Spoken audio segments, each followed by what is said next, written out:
First of all, can I just say what an amazing job you're doing for TiE? Oh, thanks. Yeah, no, they're very impressive.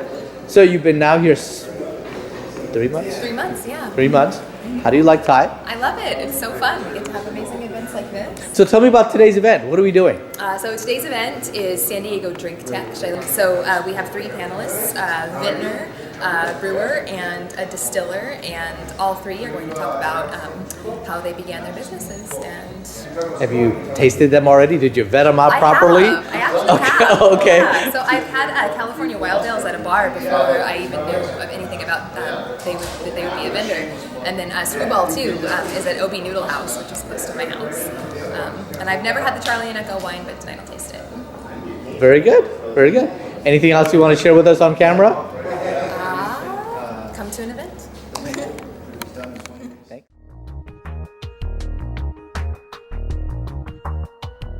Steve, who are you? Hi, I'm Steve Morley. I'm a volunteer on the executive committee for TiE San Diego South Coast. And it's a great pleasure tonight. I'm very excited about tonight's event where we're going to host a vintner, a distiller, and a brewer that started and are growing their entrepreneurial business right here in San Diego. Nice. Have you properly vetted these folks out? I've tasted all of it and it's really good. And if you're not here, you're missing it because we're not just going to listen to these guys, we're going to taste their products and it is going to make the entire event wonderful. Steve, why should somebody consider joining TiE? Oh, TiE is the most amazing thing, okay? Not only is it the world's largest nonprofit entrepreneurial support group, but in San Diego, it's one of the best connected. If you want to know what's going on in San Diego, you want to be part of TiE. And very nice, Steve. Hey, on the investment, on the committee that you serve, you wear multiple hats. Besides putting on this great event that we're about to experience today, tell me some of the other committee you're on. Well, I think the thing we're most excited about is fulfilling one of the 5 pillars of TiE, what's in the investment side. Actually helping entrepreneurial companies grow financially here in San Diego. So we've got a great group of people who really should be investing in their local town. We've got amazing entrepreneur efforts here in San Diego, thousands of companies. Some of them are well worth our investment. So we're getting together a group who are highly interested in making this happen. We're going to give them the opportunity to get in touch with some of these very exciting companies and then actually be part of the financial success by investing in them. Very nice. Steve, tell me about the 5 pillars of TiE. Oh, the 5 pillars of TiE. No, this is essential. It's what drew me personally to be part of this group about 3 years ago. There are 5 fundamental pillars to building entrepreneurship according to the TiE Charter. There's networking, mentoring, education, investment, and incubation. In San Diego, we're trying to grow all of those. We have great networking opportunities currently with the TiE, the Young Entrepreneur Program. We support education. And now we're getting more involved with investment and mentoring. And one day, we hope we actually will have an incubator too. Very nice. Tell me a little bit about the TiE Fund. TiE Fund. Well, TiE Fund, as we're colloquially calling it now, it's going to be a very exciting thing. It's going to help bring perhaps investors who've never invested in early stage or startup companies together to learn how to be better, more comprehensive and more competent investors and have a lot of fun doing it. We're planning to bring in a few $1 million, a small fund, but enough so we can seed maybe 15 or 20 companies with somewhere between $250,000 and $500,000 in investment. From that, we're going to be part of the entrepreneurial scene in a big way here in San Diego. Steve, on behalf of the TiE committee, I want to say what a phenomenal job you're doing. And we are so fortunate to have you part of TiE. Thank you so much. Not a problem at all. I'm very happy to be here because I'll tell you, I've been blessed in my life with the entrepreneurial support I've received, and I'm very excited to give it back a little bit. Thanks, Andy. Very nice. Thank you, Steve.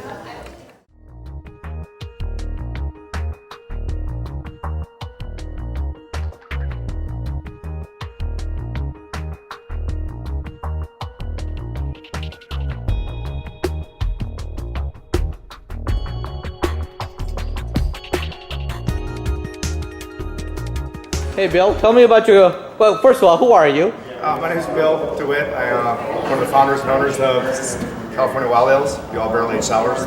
So found a niche that wasn't here in San Diego. Everyone's doing West Coast IPA, so we kind of jumped in about 5 years ago, started making barrel-aged sours. So how old is California Ale? We've been around for about 4 years, but we opened our doors to the public about a year ago. Okay. And tell me the quick story of how did you decide to do this? What did you do before, and then what are you doing now? Before I was doing web design, and then I was doing artwork for hotels, hospitals, government buildings, large scale stuff like that. I got a degree in English and art, so kind of was going down that road. And then kind of got approached to do some marketing branding for the company, and learning a little bit more about what we were trying to do here, got involved and became half owner of the company. So, yeah. Oh, okay. And so how many beers do you have? And we've done over like 90 different flavors or types of beer. I brought about 8 of them to sample here with everyone.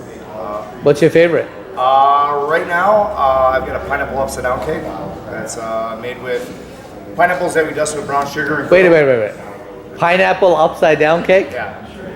And how did this? Wait. You got to give me the background. And you brought this to sample for today? No, that's my favorite one now. We're bottling that next week.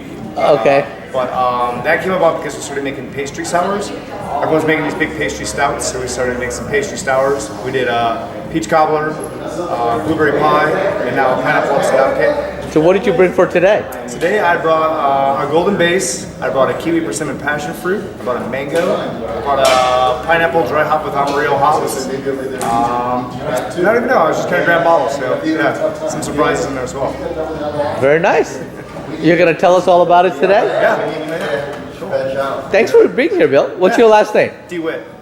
DeWitt? Yep. Very nice. Cool. Anything else you want to share with the group? No, man, just happy that people are starting to like this sour style of beer. Where do we buy your beer? You can get it at about a dozen bars and restaurants around town. I have a tasting room in Sereno Valley, so just exit one exit up. So Where's the tasting room? 4202 Sereno Valley Boulevard. Is that So by just off the 5? Is that by the wine place? I think it used to be there. I don't know if there's a wine place there anymore. There's right by San Diego Fitness, and then there's north of the border bike shop. Oh yeah. I know where you are. Okay. So yeah, Okay. right there. And then a bunch of places in OB Noodle House, Mitch's Seafood, Slater's 50/50. You know. Want to mention your website? Sure, yeah. www.californiawildales.com, or find us on Instagram at California Wild Ales. Thank you, Bill. Thanks for joining us. Yeah, thanks. All right, Michael, who are you? I'm Michael with Screwball Peanut Butter Whiskey. All right. Now, can you tell me what does your logo mean, and describe to us how you came up with it? Absolutely. So the brand, the logo and the name really comes from all the people involved. We're all a bunch of screwballs, and we're the black sheep in our own family. So we really wanted to take that black sheep mentality and the screwball mentality and make it part of the logo. So if you look closely, it's actually a black sheep leading a whole bunch of white sheep to the bar. So all these sheep are going ba, ba, and we're going bar, bar. Nicely put. Yeah, you should have opened with that. All right, thank you everyone for coming tonight. Few more folks in the back. Okay, so for those of you who don't know me, I'm Deb Zaveri. I'm the president of TiE San Diego. Can you all hear me? Yeah. Okay, so this event was for all those people who complain about TiE not having alcohol at their events. All right? I get a yearly pass for the next year on that, I hope. Got it. Hopefully you all have had a chance to sample the offerings of our panelists. I don't think you can be an entrepreneur organization in San Diego if you don't discuss and have a panel on this growing, birthing industry in our community.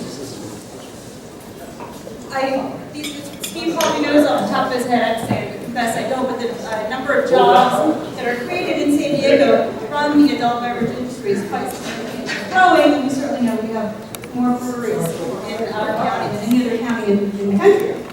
So we're excited to have our panelists talk to you today. The other reason I think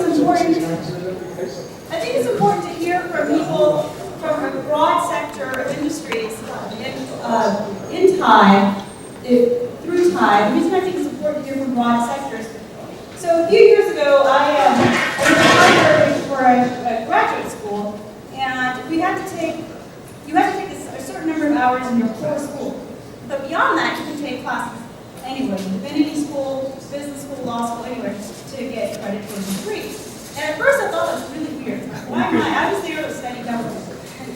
Like, why do I get to take credit for at divinity school, at education school? But after I graduated and was out in the real world, I understood that innovation is, they would often say, innovation doesn't come from lightning bolt moments, it comes from incremental change. And incremental change often happens when you're exposed to ideas outside of your silo.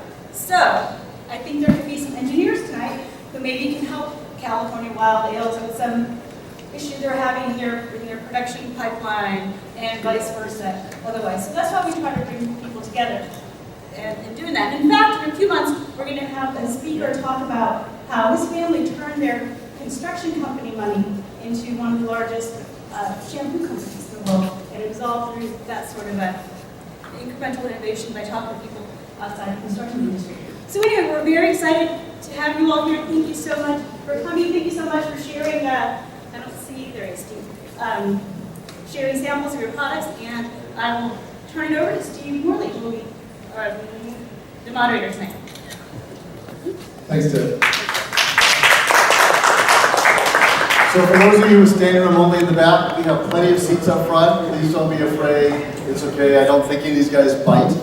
Don't know. We'll try not to spit either. And for those of you who didn't get a chance to try all of the great beverages that you're going to hear about in a few minutes, don't worry. We're going to keep the sampling open. We're going to do more sampling afterwards. As long as you have a designated driver, if you have more than 3. No. It's all good. So thank you for coming tonight. How many people, this is your first time in a TiE event? Great. Welcome, welcome, welcome. Okay. My name is Steve Morley. I'm a member of TiE. And if you didn't just raise your hand, as this being your first time, you should be a member of TiE too. Okay? It's real easy to do. It doesn't cost much. You'll get invited to all these great events. You can still come when you're not a member, but it's worth it. And if you really love what we're doing and passionate about building entrepreneurship in San Diego, we want you to consider becoming a charter member of TiE. How many charter members do we have here tonight? Yes. And we have dozens here in San Diego. They're making a huge difference in the entrepreneurial space. And if you've been blessed in your business, this is a way for you to bless others through it. So I want to invite everybody. Deb, she will be around afterwards. She'll leave right. She's in the back area. Deb is our president, as she said, and she'd be very happy to tell you more about any of those membership opportunities. Okay, tonight we have a really, really special event. Okay, what's the E in TiE? What's it stand for? E? Entrepreneur. And when you think of entrepreneurship in San Diego, what comes to your mind? Qualcomm. Tech, Qualcomm, Illumina, biotech, right? Okay. Tonight we're going to talk about an industry that brings more than $1 billion a year of business to San Diego. It was started by everyone from a couple of pairs of Stanford MBAs, go Cardinals, sorry, and a UCSD PhD chemist that made a little $1 billion unicorn in this industry possible. So we're going to talk about that tonight, and that is what we colloquially call drink tech, the adult beverage industry here in San Diego. If you didn't know, there's over 150 craft breweries in San Diego. Name one. Marty? Stone, Ballast Point. California Wild Ales. Good choice. What's that? Modern Times. Modern Times? My Yard Love. Okay. Yeah, no, there's over 150 breweries in town. So we're going to learn about one tonight, a very special one that I hope you all learn more about. And I hope you'll talk about your location, where you are. They have an amazing opportunity to get involved over in Miralani, over here, just down the road here. Tonight we have a local winery that's going to be talking about, with their wineries and what they're doing in their location. It's very special. We have California Wild Ales, which you've already had some sour ale. They're going to talk about the transition from hoppy to sour.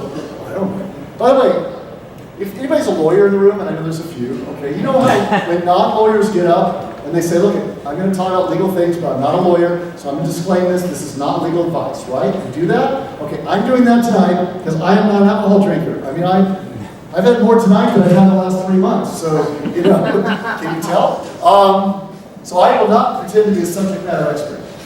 Okay, But how many tried the peanut butter whiskey? How many are going to that haven't yet? Yes, a very unique distillery product we'll be talking about too. All right. So with more than 150 microbreweries or breweries, some small, some large, in San Diego, with more than 115 wineries and 2 AVA viticultural areas, one in San Pasqual Valley, one in Ramona, in San Diego. At least 1 unicorn. You know, Ballast Point sold themselves for $1 billion. That's with a B. And or what? A couple of dozen distilleries in town. Yeah. So it's a very fast and growing industry. Tonight we have 3 representatives come talk about it. So I want to introduce our speakers, our panels tonight. So Eric Van Drunen is from Charlie and Echo Winery. Come on up, have a seat. Okay. Michael Bowley is representing Screwball Whiskey. And they're going to let them introduce themselves. And Bill DeWitt from California Wild Ales. Come on up. We're going to give each of our panelists an opportunity to take like 5 to 10 minutes, just tell you a little about their history in San Diego as an entrepreneurship, developing a business in drink tech. Who'd like to start? Sure, Bill, go ahead. He's the only one that brought slides, so we're going to let him go first. Yeah, that sounds good. Hey everyone, how you doing? My name is Bill DeWitt. I'm one of the founders and owners of California Wild Ales. We started the company in 2015 when we decided that there was no good sour beer to drink in the neighborhood. Everyone was going for the hoppy beer. It had to be overly hoppy, IPA, this. And we really like these fruited sour beers that we were tasting over in Belgium at the time, things like that. So there was really no market for it yet, but we decided to create it anyway. Now, typically when you go to a bar, there are more than 1 or 2 sours on tap. Typically, most of the bars that have kind of a nice tap list will have a few on, which has been growing every year. So 5 years ago we started, people said, what is sour beer? Now at least they don't have to explain it as much, which is nice. So there's basically I was talking about where we make these funky wild sour beers. We were just at Festival of Funk over at Modern Times back in May. We had a huge turnout there, it worked out really well. And the people who like this style of beer are really passionate about it. It's a niche market. You're not going to get everyone, but the people who do love it absolutely love it. So we opened up a tasting room, opened our doors to the public a year ago. We have 10 sours on tap at all times. So people who come in looking for the style of beer are just absolutely thrilled that we exist because they're kind of done with the overly hoppy IPAs or the 10% beers. Like I was saying, they were popular in Belgium, over in Germany, hundreds and hundreds of years ago, and they're starting to make the resurgence here. Kind of how everything gets its kind of its day back in the sun after a while. It becomes the new hip thing to do. And they're also very delicious to be drinking in the sun. They're only about 5% beer, so they're definitely sessionable. So we do all our golden sours. They barrel age for 9 to 12 months in oak barrels, and we put it on fresh fruit. We just really like the style that comes when you let it sit in the barrels and kind of work itself out. We do all sorts of different flavors. We did a pastry sour series where we did a blueberry pie. We did a peach cobbler. And right now I'm finishing up a pineapple upside down cake where we cooked the pineapples, dusted them with brown sugar, and then grilled them. And then we made homemade maraschino cherries and put those on top. So those are a lot of fun. We're working on a cocktail sour series too now. We've got lots of different flavors. Loquat, which is a tree in my backyard. We've done watermelon, we've done blueberry, peaches. Basically any flavor you can think of, we'll give it a shot because we're so small and we're a nano brewery and we're just happy to just try different things out and see what works, see what doesn't. If it doesn't work, I'll just take it home and drink it myself. And yeah, we've been around town for a little bit. We've been in Amplified Ales, Common Theory, Mitch's Seafood, Slater's 50/50, Obi Noodle House, the guys over at Screwball.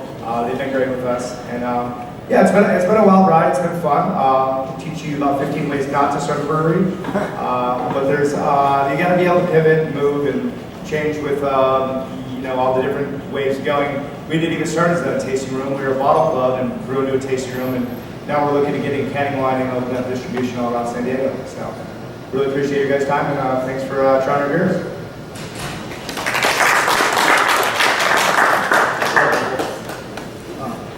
It's going to be hard to follow up to him and we do sell a ton of California Wild Ales over at Bar 1502 in the Noodle House. So Screwball actually, can you guys hear me okay? Turn that up. Screwball came to life in Bar 1502 at the Beverage House as well. Kind of different story than Bill with California Wild Ales. We were mixing a peanut butter and Jameson shot in the bars, and it was extremely popular to the point where back-to-back years we sold more than 1 million shots each of those years.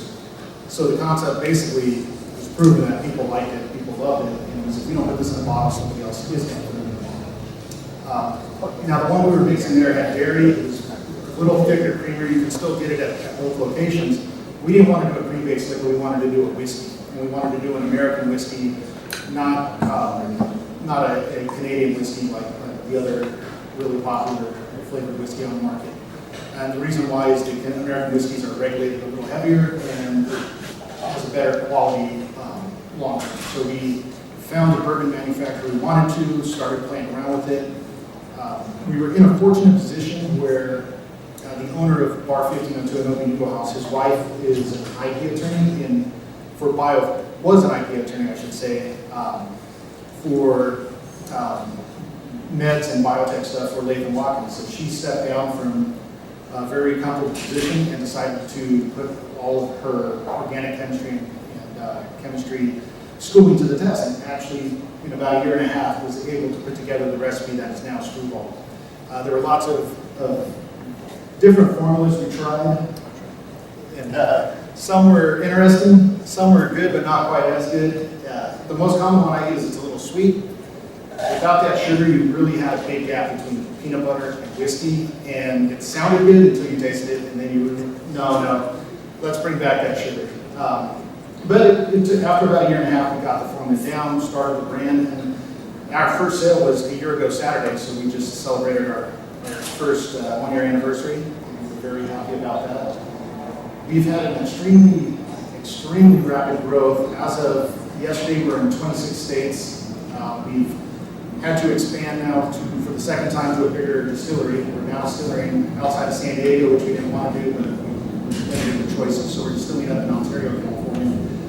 And I'm beginning to wonder if we're going to have to expand yet again as we continue to add more states on, and then of course international is the big one for Screwball. I'll go ahead and pass this down. Cool.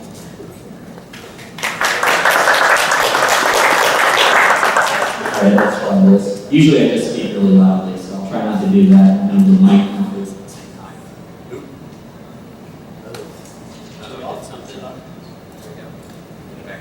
I can also just speak really loudly. I actually boom pretty well. Can you guys hear me? Yeah. Alright, I'm used to speaking really loud. So, my name is Eric. I'm the Echo in Charlie and Echo. Charlie and Echo is just phonetic alphabet, Alpha Bravo, Charlie Delta Echo, Foxtrot, so it just stands for the letters C and E. My wife's name is Claire, my name's Eric. So it's named after us, so it's nice of me to make it eponymous without actually just slapping your names on it. My last name is actually Van Drunen. There we go. My last name is actually Van Drunen, which I figured if I was ever going to open a brewery, I'd be set that Van Drunen Winery just didn't have any ring to it. We have actually been around for 13 years. We spent the first 11 of those as Vin Avanti. It was a different name. That was a name after we picked it. It had all kinds of meanings to it, and about 2 years in, we knew that the meaning was horrible because nobody could say it, spell it, or remember it, which marketing experts will tell you is not good for our brand. We just recently, when we moved into the Marijuana Native District, as Steve mentioned, we rebooted it and changed our name to Charlie and Echo. So we're a local winery. Wineries go back to, as all regions like to claim they're the oldest, we claim we're the oldest, and we're right. So why? Because the missionaries, when they went planting grapes, as they followed up the Camino Real, guess what? What was not, of course, California, or at least not part of what would be North America, or the United States of America, California at the time, they plopped down grapes over here at Mission Del Cal, and that was the first plantings of grapes, or at least what would become vitis vinifera wine grapes in the United States. So long history of winemaking here. There was a booming industry, some natural disasters, and then prohibition, man-made disaster, changed that whole industry. So after that change, the industry shifted, things down here went to citrus and into military, and the whole kind of wine industry went away. It's coming back now. It's a great place. It's an interesting place to grow grapes. What do? We do not grow grapes. We are an urban winery. We source all of our grapes locally, though. So there are about 15 urban wineries in San Diego County, all scattered across the cities, all in little industrial parks right next door to all the distilleries and breweries and everybody doing cool stuff. But we source all of our grapes locally in San Diego County. I could source grapes out of somewhere else. To me, it feels like I'm making somebody else's wine. Why? This is an interesting place to grow grapes, and it begs the history of wine of what would San Diego wine be? And that's not a question just of what grows well here, but also what matches the cuisine and lifestyles and cultural preferences of the people that live there. And so for us, we've shifted around now to be doing a lot of sparkling wines. We are by far the biggest sparkling producer. That doesn't add up to much. But we produce a lot of sparkling wine here in San Diego County. About 2/3 of our production is sparkling. Also lighter reds, whites, rosés. So we just think it fits better with the temperature, it's better with the climate, it's better with our lifestyle. We also just recently rolled out some canned hard spritzers. So we're doing very small scale canning now, but I mean, hey, cans are perfect for San Diego. And that is a blend of white wine and organic fruit, a little bit of cane sugar and water and carbonated. If you guys are followers of the drink tech, of the wine world, the beverage world, hard seltzer is it. It is just destroying everything right now. It's a market segment that didn't even exist 3 years ago, and it already sells more than rosé wine, which is the hottest wine segment there is. And most breweries, will probably tell you, there's all kinds of breweries locally trying to go, how do we make that stuff? Because most seltzers are actually made by breweries in the United States. Go figure. So it's an interesting thing. We love it. We think it goes great, and it's also been a tremendous seller for us as we roll it out. We kind of take pardon the kind of like a wandering story a little here, but our wines really kind of are kind of a combination of very purist stuff. We do very natural wines, so 100% vineyard source, all wild yeast, no filtering, no additional chemicals into it, just the most pure kind of terroir-driven wines possible.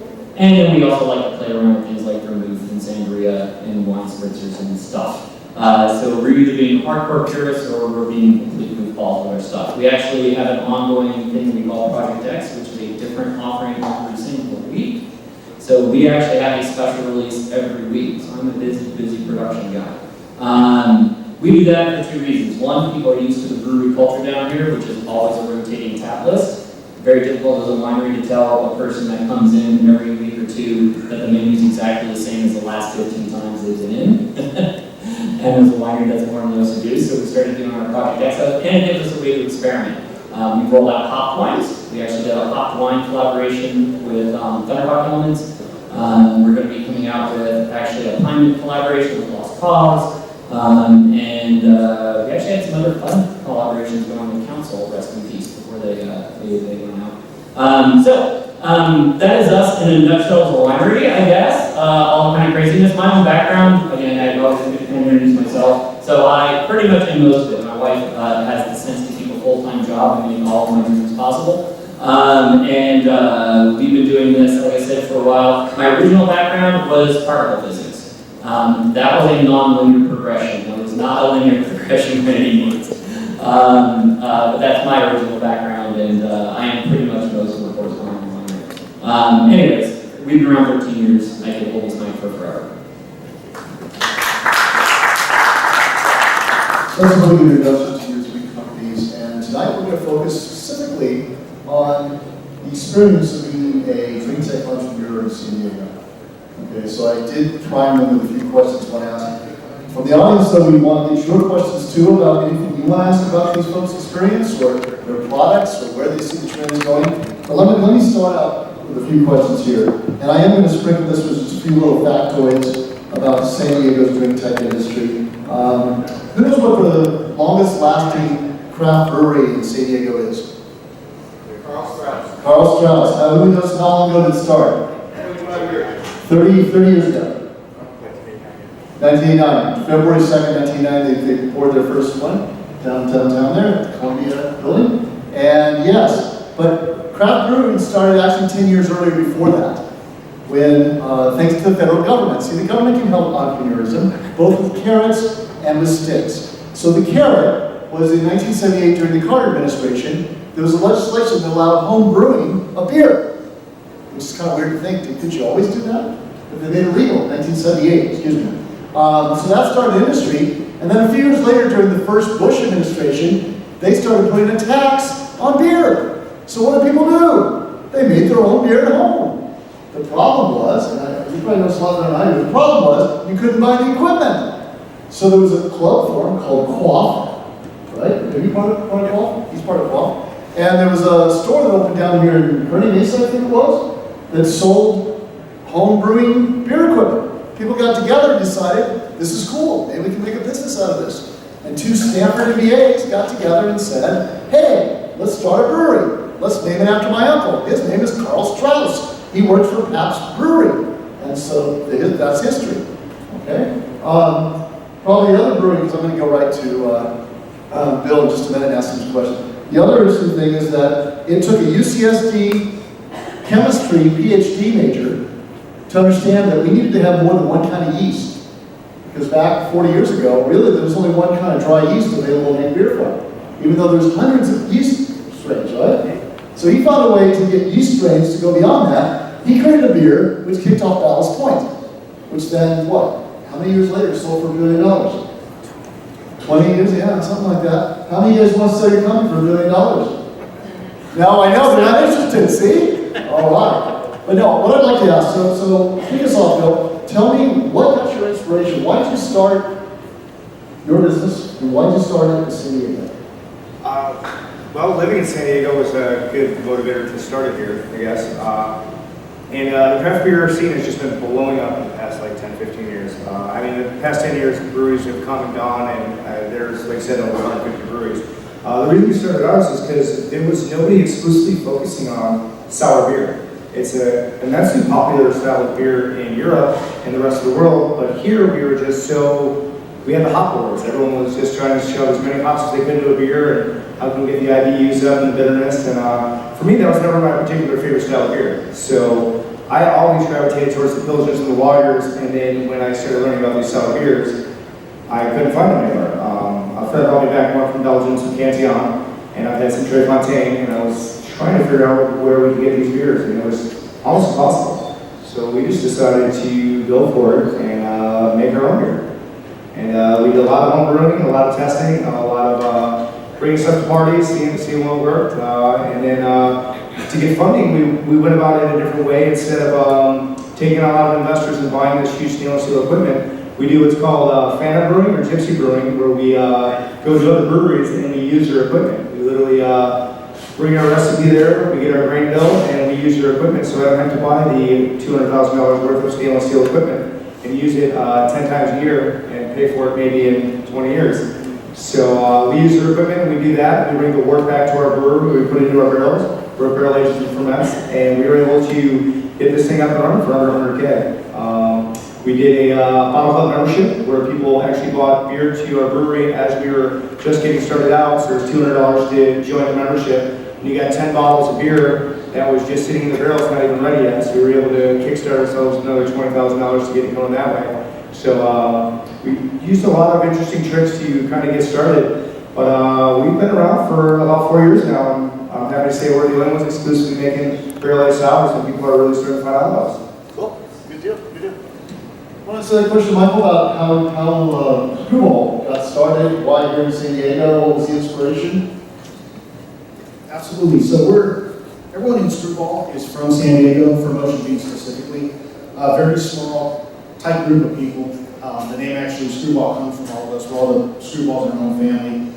Kind of don't take ourselves too seriously, and that was really the image they wanted to carry over. And like I mentioned, the shot that was basically the light bulb that sparked Screwball. 2 years in a row, $1 million sales of it. Not $1 million, $1 million shots sold. Really just kind of, we didn't do it, somebody else was.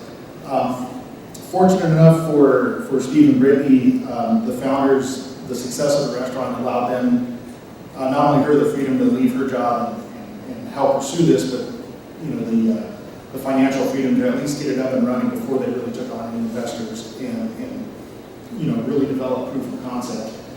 So as it grew and we saw the love that San Diego had, we were really worried about not really the San Diego market, because we knew we had it. It was, how's this going to be when it was not in our own backyard? That was the biggest worry for us. We knew we were going to be San Diego's whiskey. There was no doubt about it, and that proved true. Now we're in the ramp to see if it is as popular in other cities and other states, and that's looking like it's going to be, but let's keep the fingers crossed. Good deal, good deal. How's it, Derek? So Eric, you have the most, I didn't actually ask Michael and Bill what they did before they were in this business. They can tell us later. But you already confessed, you're a Harvard physicist. That was a confession? Admission. I was just telling. Oh, okay. Do you want to give us a little more of a history of what motivated you to move from such a interesting, different career to this, and why San Diego? Sure. So San Diego, I was actually going to University of California, Irvine. I was in graduate school there in physics. Visited San Diego, fell in love with San Diego. They shipped me off to Freeman National Lab to do research. Then realization that this beautiful kind of cool concept you have of life and academics and the reality of dealing with things collided. They kicked out my particle research 2 years, and so I quit, dropped out of school with a bunch of buddies, and we started doing website development. So that's what we did. Now this is a long time ago. This is when nobody even knew what pretty much websites were. So we're like, cool, we'll do that. And then the rest of our class bailed and went into options and derivatives trading, which was brand new at the time. So it was a huge brain drain actually in the whole physics community because there was nowhere to really go in. So did that, moved to Albuquerque for who knows why, lived in Albuquerque for a while, and then said, you know, look, life changes afforded me an opportunity to move again, and I said I'm moving to San Diego. I've been trying to get to San Diego now for like 25 years, can I just get to San Diego? So I moved here.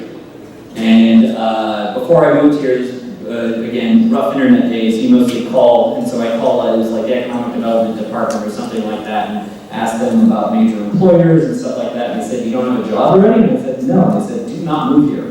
I still remember that conversation. Well, that's great encouraging, I'm moving anyways. So I moved out here, got a job in software development actually, and then I worked out here for about 12, 15 years in software development. While I was doing that, my little entrepreneurial itch kept going, because again, I was originally in academics, which is pretty much, I mean, you work with other people, but you're essentially your own boss. After that, we dropped out of school and ran a little website development company, and I actually did that 2 or 3 different versions of that in different places. So I was an entrepreneur until I moved to San Diego, and when I had known nothing about the place, I better just get a job for now. But it was always there scratching, to get back into doing something for myself. So one day while I was drinking a glass of wine and pondering what I could possibly do, I went, oh wow, duh, maybe there's something I can do with wine. And then I spent a few more years understanding what I wanted to do. You could be an importer, you could run a wine bar, you could go for a restaurant, there's all kinds of fun things you can do in the wine world that are entrepreneurial.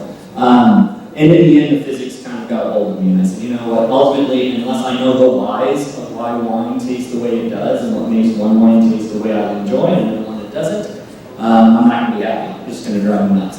And so we started the winery as a little side business. That was, since recovering funding, it was all just self-funded and something I did part-time.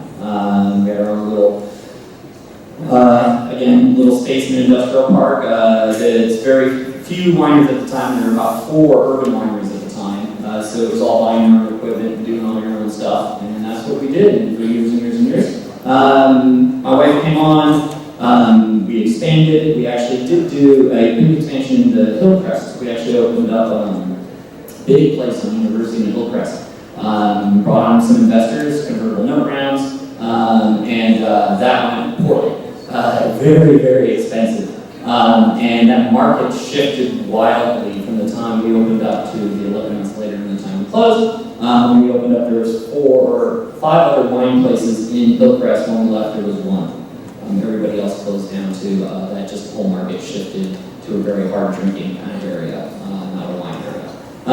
So we took the opportunity to fall back, rearrange, move some of our investment structures around, and then rebooted in our current form, which is Turkey Nephilim and Mirilani, and focused again more on sparkling wines and took a different kind of tack for it. All right. We're going to alternate this a little bit. What questions do you have from the audience you'd like to ask our panelists tonight about any aspect of their business? Michelle? We only have one mic, sorry. I have a question for the California sales children. Sorry, I forgot everyone's name. Bill. Bill, thank you. I'm the worst with this, I apologize. One of the things that I spoke about at the beginning of the story that really caught my attention was that when you started, you and your friend had a personal preference for sour beers and you were really fascinated by it. And as you've noted, California and San Diego was very much an IPA kind of town. So how did you, decide, other than you were testing at parties and getting some market validation from that you felt like there was a big enough market for you to go into? Because I'm sure that when you were, at the very beginning, you're marketing your starters and they're excellent, and everyone's like, well, but we drink IPAs here. So, what is this besides the niche play? How did you, decide that, you may think it's a niche, but there is a market and there is, an appetite from the people for it. So I'm going to go for this. Think out the wireless mics. Thank you, Michelle, for your question. Came about when we really liked the style of beer. We knew there was something to it. It had a lasting impression going on in Europe for hundreds of years. So it had a style that people were accustomed to. We just knew that people here weren't quite accustomed to it yet. Places up like Cascade, up in Portland, and up in the Washington area, they were doing it before us. There were some places up in Rare Barrel, up in San Francisco. So there were little pockets of places doing this. Jester came down in Austin, and Upland in Indiana. So there were always these little spots that were popping up, and they were becoming wildly popular and becoming just like local hangouts and kind of tapping into local culture of the neighborhood. And we kind of wanted to do that. We knew there was probably a need. We just had to kind of guide people to it, And what we do now to foster a lot of community stuff is we do a lot of backyard fruit exchange groups. So there's a lot of places on like Facebook where people have maybe they live in San Marcos or Escondido, and they have blood orange cheese in their backyard, and they've had it for 25 years. And they go on these backyard fruit exchange groups saying, hey, who wants to trade for some of these oranges? And people will be like, well, I've got some kale or I've got some eggs, and I just pop on and go, hey, I'll turn it into beer and get a beer in 6 weeks. And, more 9 times out of 10, I end up getting the fruit, and it's just a really cool way to connect with the community. And then they find out about this style, and, they're telling their friends, like, let's go drink this beer that was made from my pink lemonade lemons from the backyard. And it's just kind of them spreading that way, organically. You know, some question I would like to ask? Hey, Steve. Since this is a technology crowd, was there something in your production or your R&D, was there something that really surprised you once you started getting going? That you never thought of, it's like, oh, I have this application. Technology I hadn't even thought of. Screwball. First up, okay, screwball in the middle. For us, not as much. The distilling process pretty much was the same for us. The hard part of the technology was more involved in the secondary distillation, and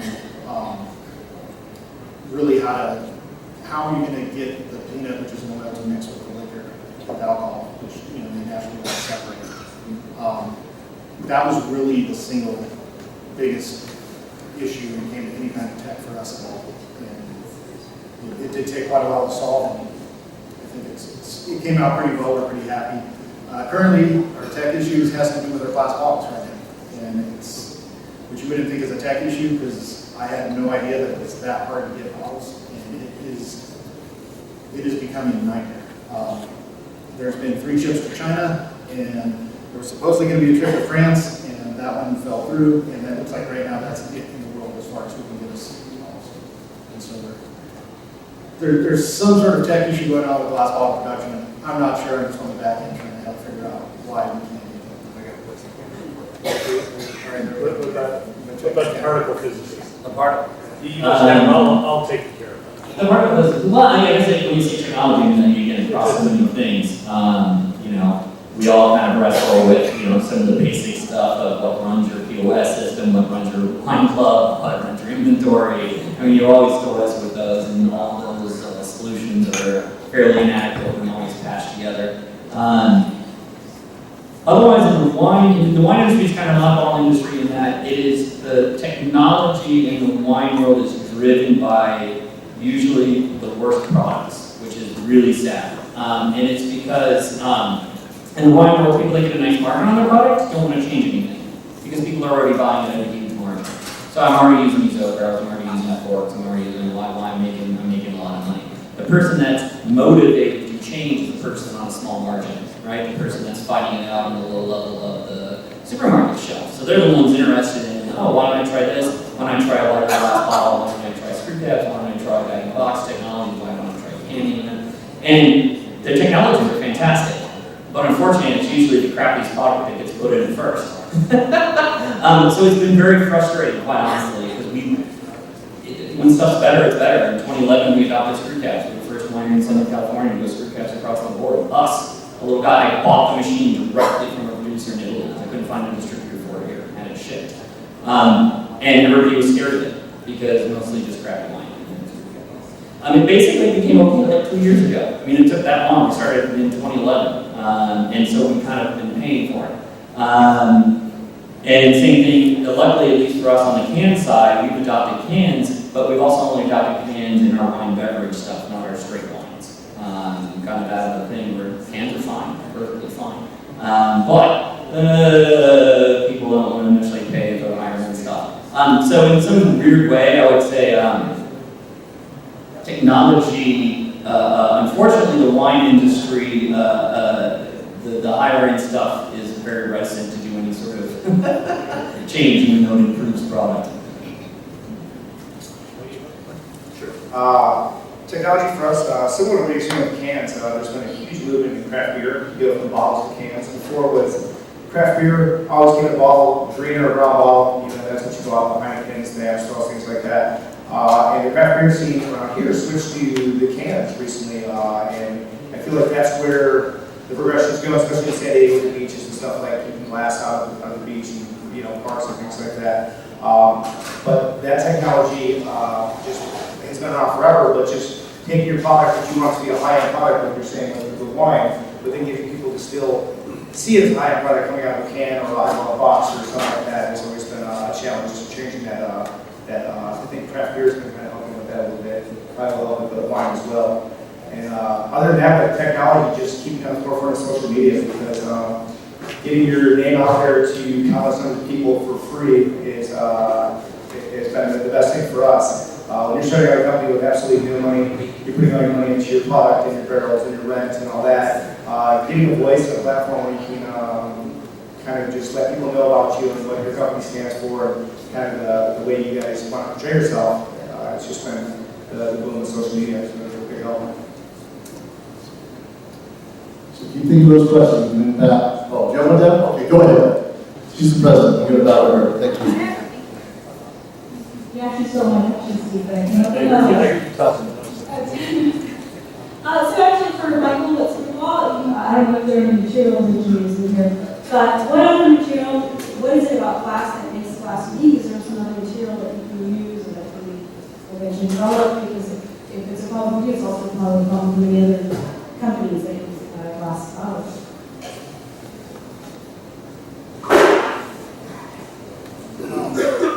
So, out of the three of our industries, liquor is the most heavily regulated, alcohol specifically over beer and wine. And so, the bottles go through a rigorous amount of government testing, and they have to meet just an amazing amount of standards that are put in place. So when you need a certain volume of them, a lot of the big boys are ready to find out all the inventory that are going to meet those standards. So it's really challenging to find them affordable and to get them here reliable. There's a lot of people who are like, oh yeah, they're coming, and they never come. Are you saying that because of government regulations you have to use glass? We do have to use glass. There's a handful of companies that can sell alcohol in a can, but the distribution on those is remarkably limited. And not every state has their own rules and guidelines, and then the federal government sets kind of the standard on those. And there's well over half states you can't have alcohol in anything but glass. So it's really obvious then. As a lawyer, I can. You have a comment. Okay, let me throw another question out. So it's kind of broad, it's for all of you. So what do you see the trends in your industry, in whether it's in audience preference, market preference, you mentioned the difference changing in beer taste. In technology, if there is such, or do you find that you're falling back to the old ways? I mean, again, San Diego was the first place in California to have wine grapes back 230 years ago, something like that. Yeah, or in just San Diego's environment to run a business like this. How do you see trends changing in your space, and how does that affect your business, and how are you applying to it? I know, it's a loaded question. Who wants to go first? I'll go first. Thank you. So with liquor specifically, there's a lot of liquors that come out and they're really trendy. They have a 1 or 2 year rise and then they kind of fall off the map. And the challenge is, are you here to stay, or is it just going to be one of those trends? For the flavored whiskey, there's a huge demand for it. People are just now getting familiar with it. There's a company called Fireball, which really paved the way that they're sending whiskey and kind of made flavored whiskey, hey, this can be a successful thing. For us, we're kind of following in their footstep in some way, but we're branching out quite a bit. They really position themselves as a one-sided, hey, this is a shot, this is what it is. It's a nightclub shot liquor, and that's it. We're trying to branch out a lot more than that, whether it's with not only sweet dessert cocktails at fine dining restaurants, but also savory cocktails, as well as the shot culture. So it's really trying to hit all the different possible markets and demographics that the liquor itself poses. Being unique, we're lucky. Everyone, for a long time, vodka. Everybody wanted to have a vodka. Everybody. Trump had vodka. The Van Gogh family started with vodka. Everybody had vodka. And the reality is we're almost all identical. Yes, some are a little bit better, some are a little bit purer, but there was just no innovation. It was just, hey, we're just going to make a bottle of vodka and slap a label on it. And then people decided to slap gluten-free on it, and that was the innovation behind the whole thing, even though just about all of them were gluten-free. But everyone was just trying anything they could instead of coming out with an innovative product. And we are fortunate where the peanut butter combination kind of fell in our lap, but I think you're going to see now other people not being scared to start doing flavored whiskey, or even a rum for that matter. So I see trends going more to the dark liquors and flavors to those, as opposed to we're going to do every fruit and slap in a bottle of vodka, which seems to have been kind of more of a trend that has died in Washington.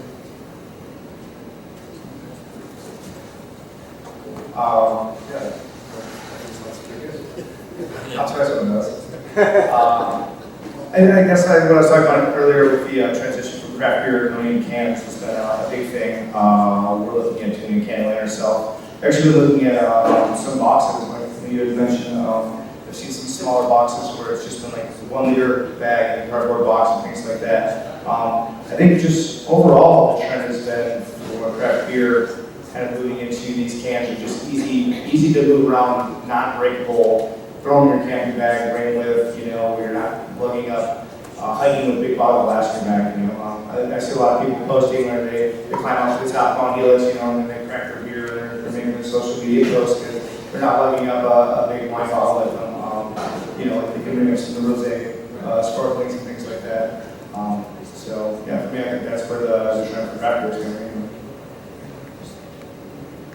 So trends. So it's I would say one thing I would say that if you've got large distribution, of course, if you're looking at national distribution or national distribution like Screwball, national and international trends are important things. When you're highly localized, it can be extremely misleading. You'll just sit there and read these articles about, oh my God, all the rage is this, all the rage is this, all the rage. Yeah, nobody in San Diego cares.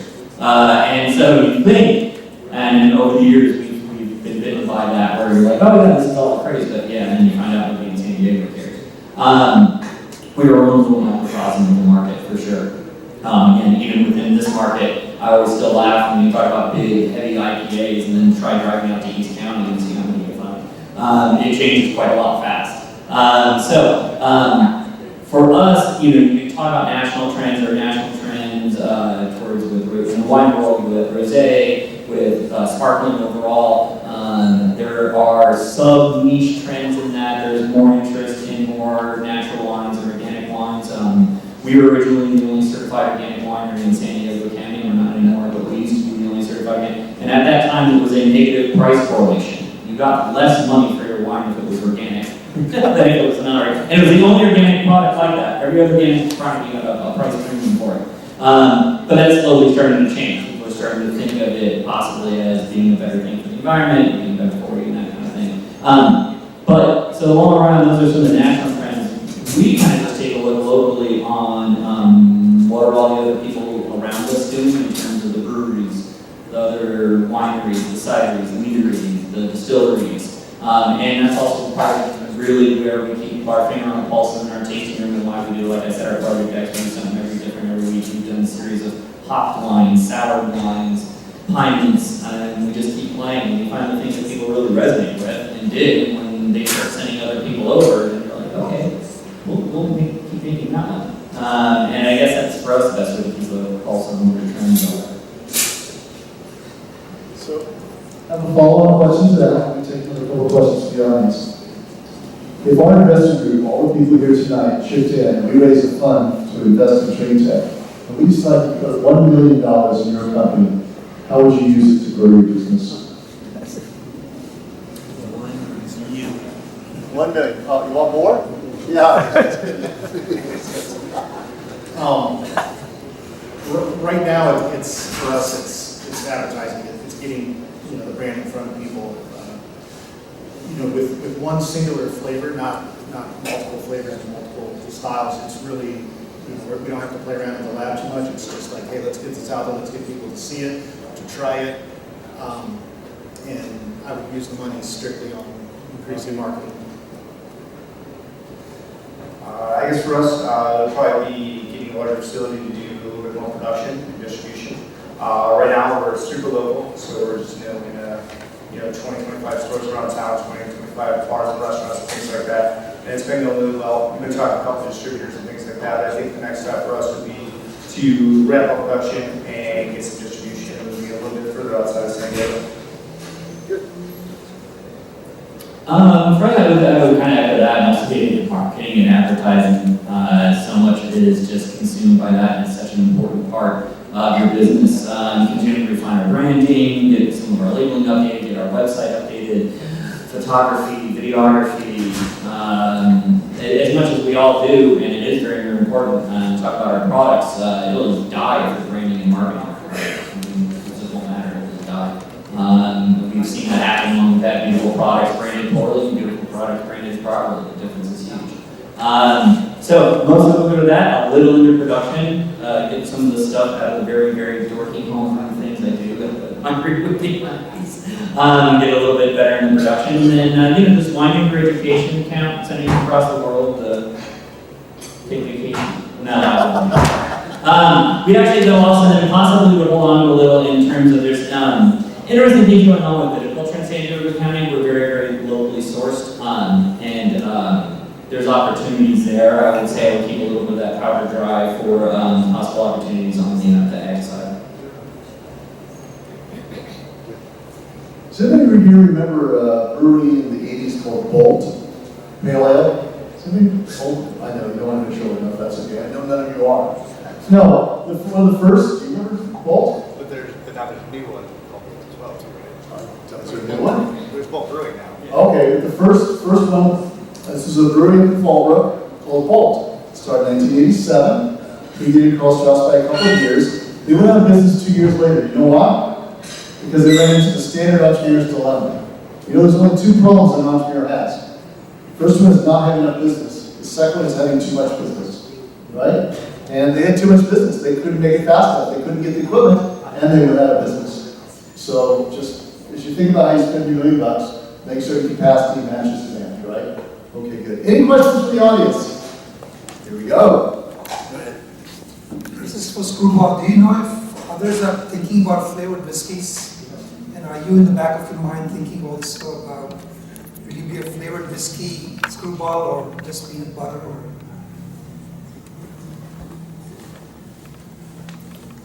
So we have thought about adding other flavors, and that's kind of pivoted away to let's just get the brand global.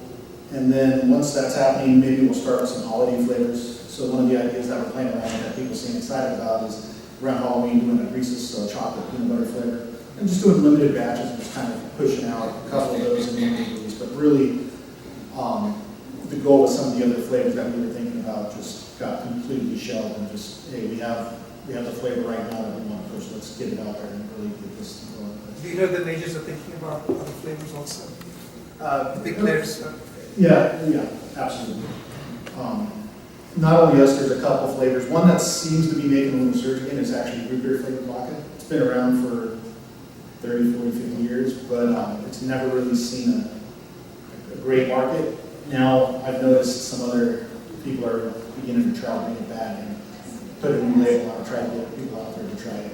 And so I think whether it's from us or some other companies, I know there's a couple other local distilleries that are thinking of branching out into the flavored whiskey. So I think we'll probably see some new flavors coming out here, whether they're from us or something else. Any other questions from the audience?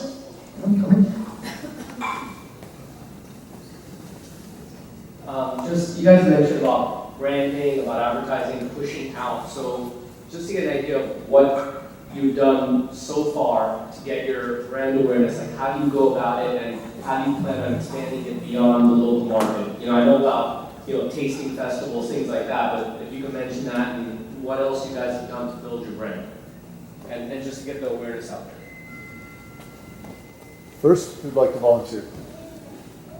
So I come from a graphic design background. So when I was creating my little characters for California Wild Hills, I want to give them a little bit of a face, not just be the generic California flag or your cookie cutter beer logo. You look at me and go, that's a beer logo. My little characters in the front there, I don't know if you can see them, but there's three of them. The middle guy, the big guy, is Brett for 10 MICs, and I have lactobacillus, and pediococcus. So for me, to give them a little bit of a face, its characteristics, and kind of make people kind of connect with them on a different level has been really good. And again, just using the social media. I also come from a website background as well. So just using the search engine optimization and making sure your site is pulling up #1. If you type in sour beer San Diego or sour beer near me, we're going to pop up #1. If that's what people are looking for, and that's you're on the first page, you're the first to hit, it really gives a lot of credence and credibility to your company. And people go, hey, if that's the #1 there, that's what we're going to try. That's the market for us. So, thank you.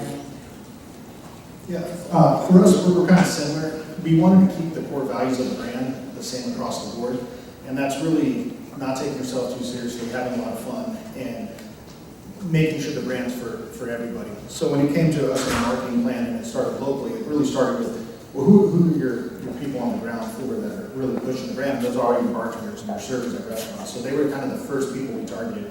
Hey, let's make sure the bottle's easy to use for every bartender behind the bar. So that way when somebody's sitting there and like, hey, what's a good shot? Screwball, because it's not going to be a pain for them to open or for them to pour, or for them to grab. And then, let's get these guys t-shirts and bottle openers and hats. And so we really started pushing swag along with the products to every bar in San Diego.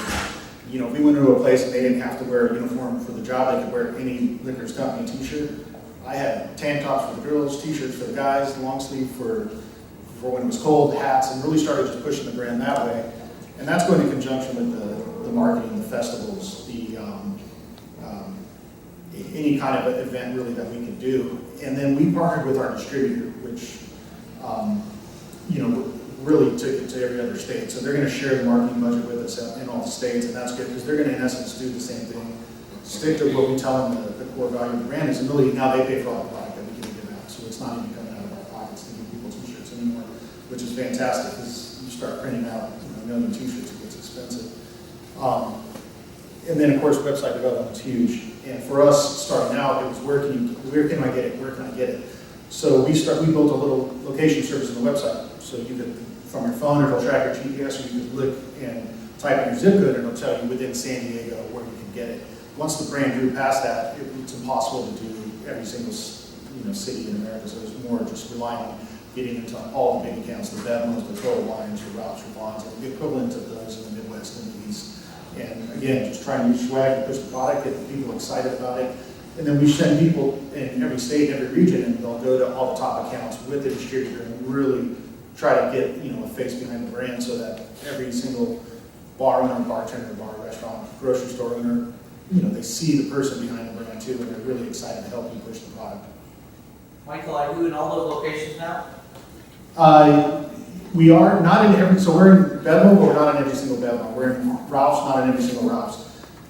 It just kind of depends on how if it's a big chain, how they wanted to start with the regional distribution and the test markets and everything like that. And how much is a bottle? I've been trying to sound like it, but I didn't know the price. It's going to depend on the location's markup. You shouldn't see it for more than 29, and you're probably not going to see it for less than about 24.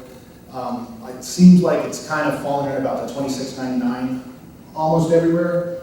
You know, if you go to, I'll say Scripps Ranch Liquor for one, because he was for the long time the only spot in Scripps Ranch that you could buy it. He was having it at $29.99. Now that the Bonds has it up there, I think he's lowered his price a little bit because he had to. So do you have an exclusive price for all these Thai people who are here? Of course.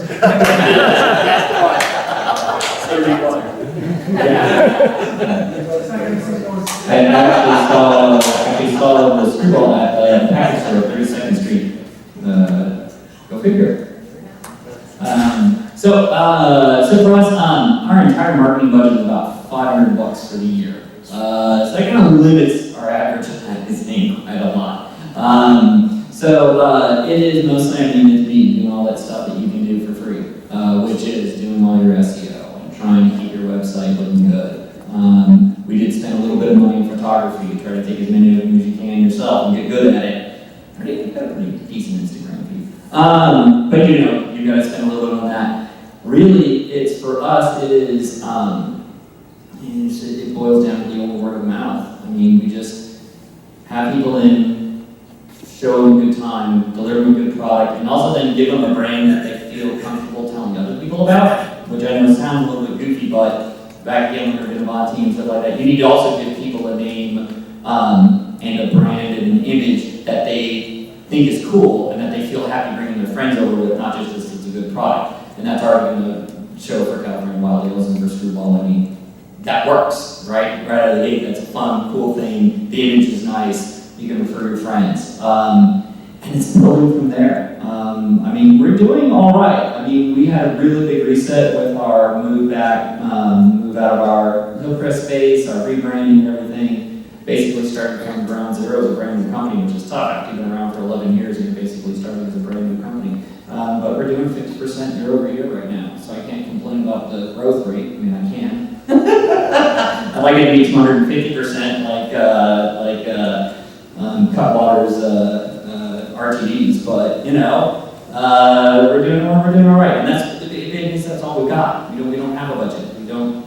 I mean, the only nice thing about not having a budget is being able to be painfully honest with all those Yelp people that call you all the damn time when they advertise. Like, I got no money. I'm just being truthful. And that's really all you can do. And you try to work social media as best you can, and you get something going on, and then they change the silly algorithm, and all of a sudden your likes drop in half for no reason. And you got to figure out, okay, what is it now? Less hashtags, more hashtags, have it on, you know. That's it. And then hopefully we'll be able to expand more. I mean, what we'd be looking to do with, again, $1 million would be some more visual upgrades, and videography now, and videos are such a huge part now of outreach, both on Instagram, Facebook, and on your website, and YouTube, and everything else. So that's where we'll be looking to spend. All right, so we know that you really have gotten very thirsty just listening to all these great things. So we want to give you the opportunity to sample those that you didn't sample. And if you don't show them you were there before, maybe they'll let you sample it again if you found your favorite. But I want to wrap up tonight with just a two-part question. It's kind of open-ended. I'd like to ask each of you, after your experience that you've shared with us, what is it you know now that you wish you'd known when you started? And the second part of that question is, if someone in the group here tonight is thinking about following your footsteps, not to compete with you, but to be in your space, open a brewery, a winery, a distillery, what would be the main advice you would give them about doing so in San Diego? Two-part question. Something I know now that I didn't know when I started. What you wish you'd known when you started, yeah. You know, I mean, I guess it's just how many sleepless nights it's going to be, and how difficult it's going to be to actually create something that didn't exist before. You know, it's easy to just kind of go along with a trend, but it seems like we're all trying to do something a little bit different. And I was trying to bring a trend that didn't even exist here. And that was difficult. It was just trying to figure out how to make that work. So I guess I learned about 15 ways not to start a brewery. A lot of equipment that I bought that I didn't need for 8 months, but then I spent the money 8 months in advance, and I was sitting there looking at a piece of equipment I couldn't even use. So I saw that piece of equipment and pivoting and doing something else. So it was just a lot of pivoting and figuring out how to make things work on a shoestring budget. Like you were saying, it's, you know, you've got to figure out how to do all that SEO marketing and the Instagram and you know, being on the cutting forefront of all that. So you're reading about all these blog articles about different things, small business, what you can do to kind of compete with the big boys. What was the second one? What would you advise someone who's thinking about following your footsteps? I say go for it, because you know what, you're only going to live once. Go up, stand up the plate, take a swing, and if it doesn't work out, you know what, you've got the rest of your life. But if you go through your whole life saying what would have happened or I should have did that, I think that's kind of a pretty terrible way to live. So I say just go for it. And you got a few barrels of good beer, right? Oh, we got one left over. We got more than few. We've got lots. Come on down. Michael, what do you know now you wish you'd known when you started, and what would you advise someone wanting to follow in your footsteps? Well, I gotta agree with Billy on the sleepless night thing. As a serial entrepreneur, the sleep doesn't happen often. But definitely stay true to your flavor and your concept if you decide to do something, but don't be afraid to pivot a little.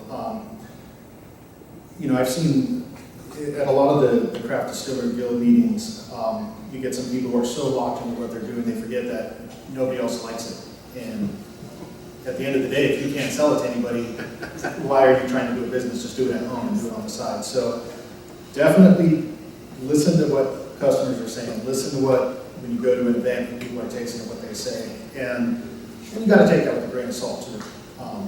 You know, so don't just keep bowing and changing what you're doing. Stick true to what you're doing, but don't be afraid to tweak it, to play with it, and to make it a little better. So what was the second part?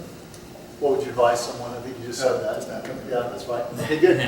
Eric? Actually, I'll quickly just comment also on something you just said is I kind of always say, and I always have in my mind this Venn diagram of two big circles, right, that have that little overlap, and one of the big circles is everything you're passionate about, and the other big circle is what you can make a living doing. And you're trying to find where those circles overlap all the time. And to his point, you know, you find people stuck over here, right, where it doesn't sell, they're passionate about it, but, you know, at the same time, we don't want to be over here, because that's not who we are as entrepreneurs, right? We don't want to be over there, then it's fine, that's a job, that's a hobby, that's a job, and in between is, you know, what we're trying to strive for. And it's always hard to keep bouncing off that, and you never know, it always kind of scrapes in the back of your own mind sometimes when you have a new product and it might not be going well. Is it because the product, they just don't like it, or have I not gotten the word out right, or did I talk to the wrong audience? Yeah, I mean, you've seen so many stories of products that people bang their head on and don't go anywhere, and then you see other ones that were great ideas and just died because the person didn't just position it right or just stay with it long enough. So that always is kind of in the back of your mind when we're trying to do products. But again, that's why we're fine. We're free, and we like taking chances and trying different things and different products out there. We don't just do our straight lines. We do a lot of fun and innovative things to see what people dig and see what, again, every product we roll out, I love. And we try it, and if other people like it, great, we make more of it, and if nobody else. We rolled out vermouth as part of our Project X. I found out me and one other guy liked vermouth. That was the worst idea. God, it ever ton of work. There were more work than any other Project X we've ever done in vermouth. I mean, there's like 40 different spots, and it's making tinctures, and oh my God, nobody liked it. I was like, oh, that blew. Anyways, that was a fail cheap though, right? You always say fail fast, I say fail cheap, I'd rather fail cheap. One of the things I would say I learned is again, not paying attention to, I wish I would have not paid attention to national and international trends, because they're very, very misleading when 99% of your sales are local. What would I advise somebody coming into it? God, don't. Wineries are horrible. I'm jealous of he's complaining about using equipment 10 times a year, or use it once. It's just the finances are stupid. They're horrible. I mean, anybody with wine will tell you that. I mean, it's one of the craziest things. You use this equipment and then you just stare at it for 10 more months. And then you hope it turns on. That's where we're actually at. We're just at the beginning of harvest. We're just going to see what works again. We're going to start turning it on and see what works. I don't know. I mean, I don't know. That's a hard one to say. It's hard to say if somebody specifically, I mean, there's general advice to entrepreneurs specific to the wine industry. Again, you've got to follow what you're passionate about and make money at. I would encourage them to explore what is San Diego as a wine region. I think there's so much untapped potential down here that I should at least say, ask them to give it a shot rather than just fall back and make something out of Napa. Cool, good. Thank you again. All right. Well, I thank all of you for coming out tonight and being part of this group. Hope you've had fun with it, and I hope you hang around and meet the presenters, sample some of their drinks. Oh, before we go though, okay, so Eric, you have a tasting room that people can visit. You want to tell us where it is again? Oh, you want to talk about the Marijuana Makers District? Can you use real quick? Yes. Yeah, so the Marijuana Makers District. So we're just like straight shot. Not that you want to go there tonight, but you have straight down Miramar. We're right at Miramar and just north of Northgate from Camino Ruiz. We're on a little street called Marilani. And as it just happened, there's two little industrial complexes right across the street from each other. Both the landlords started renting to a lot of small beverage producers. So in a very easy 1 minute walking distance between the two buildings, we have 4 breweries. We have us as a winery. We have a sake brewer. We have a distillery. And we have a meadery, and we have a cidery. And that was meadery, M-E-A-D, not meatery with a T. A lot of people get excited, they think I say meatery. Like, no, not a whole bunch of meat, honey wine. And so we have all those, plus we've got pizza's on its way, we got sushi, and all kinds of other producers over there. So it's called the Marijuana Makers District. We named it ourselves. There's no official brand, it's called that. And then once a month, on the last Saturday of every month, we do what's called a walkabout, which is we pick either a specific ingredient or a theme, and we all have a release with it. So this coming Saturday is a themed one, it's barbecue. So we're doing a grilled citrus sangria at our place. We've done strawberry, we've done tropical, we've done all kinds of stuff. So all the producers, all the breweries, a lot of special beer release. All that fun stuff, it's a great time. So get his card, your cards over here, or you have the little bingo cards, right? Get one and check it out. It's a really great immersive vibe. It's a great way to fill that out. And get on their email list so you can see what's going on in the event calendar. You don't have a tasting room right now, right? If people want to try this, where would you send them? Best way to do it, in my opinion, is come to either Obi Noodle House, Bar 1502, or Bar THC. All are in Ocean Beach. But you can try the original peanut butter Jameson side by side with the screwball, and you can almost taste the original where it came from and to where it is now, and then hopefully you can add some future stuff here in a few years. Good, okay. Tell us about your location, Bill, and how we can continue to experience these great sours. Cool. We're over on Serrano Valley Boulevard, basically just one end of the 5 here. We've got a double top place there. We've got our 100 barrels of beer fermenting at different stages, and then we've got 10 sours on tap at all times. We have a rotating sour list, so when one case we put a new one on, we usually have a new sour every week. So we just got done with the Comic-Con event where we had 10 new sours on for the Comic-Con event. So we did fun names like Spruce Wing and Daenerys Targaryen, and what else do we have there? I don't know. Pitbull Rick. Oh yeah, Pitbull Rick, which is fun for all the Rick and Morty fans. But I really do like the Marijuana Court area. There's a space possibly opening up over there. Oh, nice. But that's a really cool area over there. But yeah, we're just over in Serrano Valley right out 5. So yeah. Thank you. I want to thank our panelists, Eric and Mike and Bill. We did get your questions, please feel free to ask them. Thank you for coming tonight. Next month, can we talk about next month? Deb's going to talk about next month. Okay, as usual, next month's event is the 4th Tuesday of the month of August. It'll be at the offices of Cooley Godward, just on the other side of the mall here. And the topic will be, we're going to learn from some really successful people who've had some major failures. So it's how you turn your failures around into a success. It'll actually be in the hotel industry space, how people went from hitting the bottom to 9 figures in the hotel industry in San Diego in the last 10 years. Good. Thank you. Thank you all again. Thank you.